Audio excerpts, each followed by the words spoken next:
Equal and swift justice for all. This, again, is an important feature. When we want our society to be corruption-free, we must make sure that the tendency to be corrupt is eliminated. And one of the reasons why people become corrupt is that they have a feeling, understanding that the society that they're living in is corrupt. There is no justice in it. So what we find in the developed countries, which are corruption-free, there is equal and swift justice for all.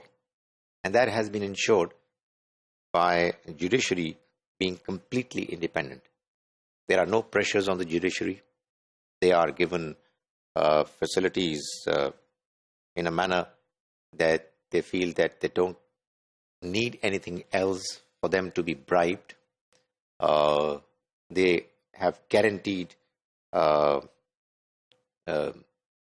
assurance for their services to continue.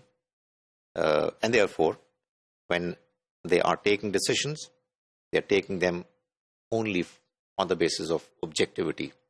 They know that justice delayed is justice denied.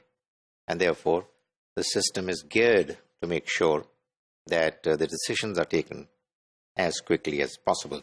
Not that there are not problems, but those problems are taken care of by a system of accountability and criticism.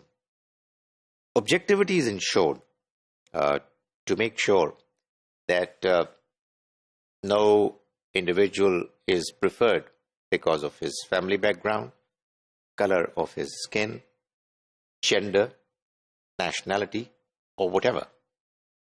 This is remarkable, something that we Muslims have been boasting of by mentioning the examples of our earlier generations.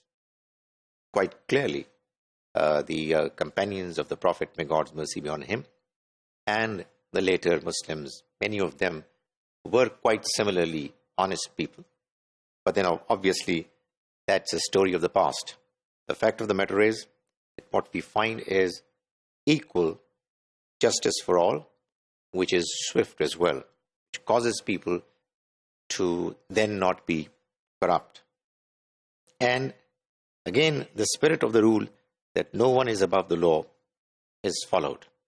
So when the system of judiciary is functioning, it is taking care of the fact that all people are treated in the same manner.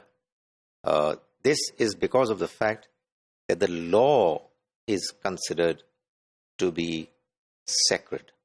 It cannot be violated. And only argument and evidence carries weight and nothing else. The reputation, the status of an individual carries no weight. Now, this is what is always needed to make sure that the society is functioning in a manner that everybody gets the same treatment.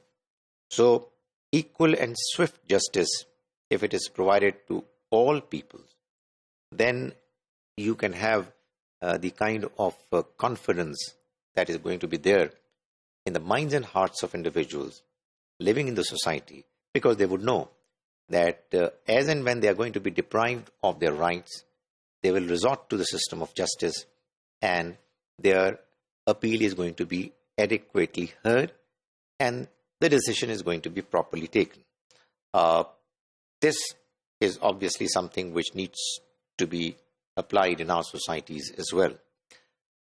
Unfortunately, what has happened is that while we are fond of benefiting from the good things of those countries, we somehow are unable to import those virtues in our society.